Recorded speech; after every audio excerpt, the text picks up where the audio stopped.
And there's power in connecting. So it is worth your time because there's power in connecting. And what I'm going to talk about today specifically are established groups and communities and things that you can find on social media.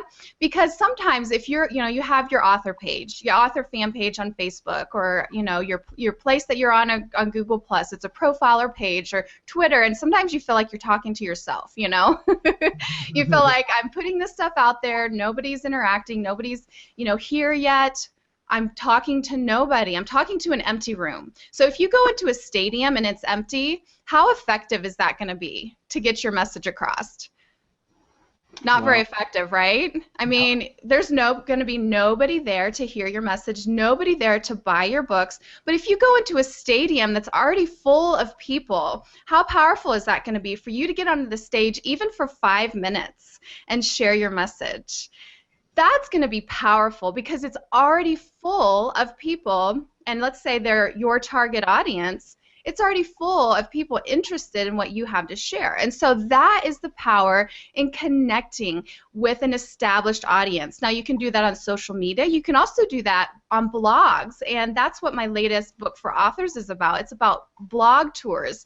And what you do on a blog tour is you connect into an established network that blogger has already built. So instead of just blogging to yourself and to your small audience, you're connecting. You're going into a stadium that's already full of your target audience. And so the same thing is true on social media. And so my number one tip is to, especially if you're new, but even if you're not new, is to connect with those established groups and communities on social media. And you want to find one or two that are really active, that people are really responding, because some of them, you go into some of these Facebook groups and it's just a bunch of people posting stuff. People aren't commenting, they're not interacting, but there's a couple groups that I'm in that are very active. And you post something on there and I will, definitely get people commenting, coming to my blog, that sort of thing. So, you want to find those active groups in your niche. Now, this is a little bit beyond what we're able to do in this particular presentation, but, the places you can go, for instance, are Pinterest group boards. Let's say your target audience are women and you have a book about crafts.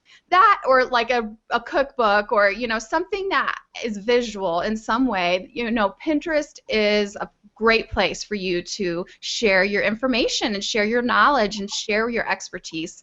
And even any author, I think, can use Pinterest, but there's Pinterest group boards. So what that means is there's a bunch of people on Pinterest and they're all contributing to this group board. And that means that not only the people following you are going to see what you post, but everyone that is part of that group board is going to see it.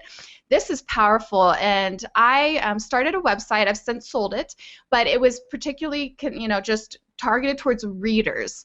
And I had written a post about how to, find public domain books, and then I had also done this post about all these quotes for readers, and I put it on. I found a group board that was very active, that was big, and it was all about books and stuff like that, and I posted these really epic content blog posts, these things that were just really great content on there. You know who posted it on their Pinterest board? Random House. The big publisher Random House. You don't understand, that continues to bring traffic to that website today.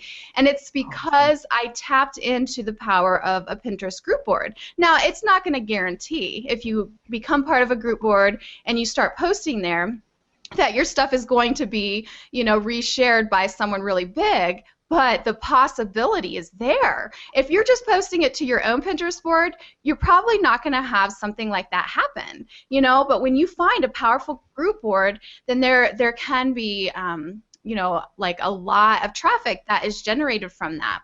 Another one is the Facebook groups. So there's tons and tons of Facebook groups, but find Facebook groups, like I said, that are active, that people are commenting, look at, see if there's any interaction and things like that. There is a Christian author Facebook group that I'm part of that is very active, and I've been able to share helpful information. You want to be helpful. You want to comment and interact and be helpful and share.